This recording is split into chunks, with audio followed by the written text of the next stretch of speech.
মুখ একটু দেখতে চাই। মা গো, তুমি কোথায় আছো গো মা? ও মা, তুমি কোথায় আছো গো মা? মা গো, মা তুমি কোথায় আছো গো মা? তুমি কোথায় আছো? তোমার জন্য না অনেক জেল খাইছি, তোমার সাথে তোমার জন্য রিমান্ড খাইছি। তোমাকে তো বাঁচাইতে পারলাম না, তোমার জন্য কিচ্ছু করতে পারলাম না। কত আন্দোলন করেছি, কত সংগ্রাম করেছি, জেল খেটেছি, রিমান্ড খেটেছি, ঘরের জিনিসপত্র ভাঙছে, আমার গাড়ি নিয়ে গেছে সেই রমনা থানায়, আমাদেরকে অ্যারেস্ট করেছে। মা তোমার সাথেও তো আমরা জেল খেটেছি মা। তোমাকে ওরা মেরে ফেললো বিষক্রিয়া দিয়ে। এই শেখ হাসিনা স্বৈরাচার মেরে ফেললো, এই শেখ হাসিনা স্বৈরাচার মেরে ফেললো।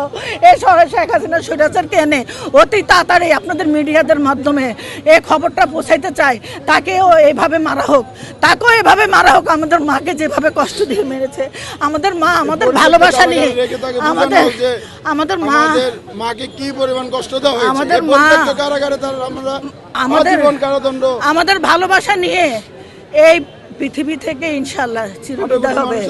18 কোটি মানুষের দোয়া নিয়ে যাবে এবং সবাই ওনাকে দোয়া করবে। কিন্তু তুমি শেখ হাসিনা হিন্দু দেশে আসো, তুমি এক কাপড়ে আমার মাকে বের করে দিছো, সেই বিচার আল্লাহ তোমাকে দিবে। তুমি তো কিছু নিয়ে যেতে পারো না, সব রেখে তুমি পলাইছো। আমার মা তো পলা নাই, উনি তো আপোষের নেত্রী, উনি কারো কাছে আপোষ করে নাই, উনি আপোষ করে নাই, উনি এক কাপড়েও যায় না। এক কাপড় তুমি ওকে বের করে দিছো, কিন্তু উনি বাংলাদেশে ছিল, তিনি যায় নাই, উনি বিদেশে যায়, উনি যায় নাই। এবং আমার একটা কথা ভাইয়া, তুমি একা এতিম হও নাই ভাইয়া, ভারপ্রাপ্ত চেয়ারম্যান তারেক রহমান 18 কোটি এতিম করে আমাদেরকে এতিম, আমরা এতিম হয়েছি। আপনার সাথে আমরা আছি, থাকবো ইনশাআল্লাহ, এবং আমার মায়ের স্বপ্ন পূরণ করবো আপনার সাথে রেখে।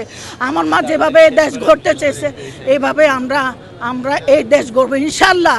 আমরা আমার মায়ের কথা আমরা রাখবো ইনশাআল্লাহ, ইনশাআল্লাহ, ইনশাআল্লাহ। আল্লাহ আমার মাকে জান্নাতবাসী করুক, আমিন সুম্মা আমিন সুম্মা আমিন। বাংলাদেশ জিন্দাবাদ।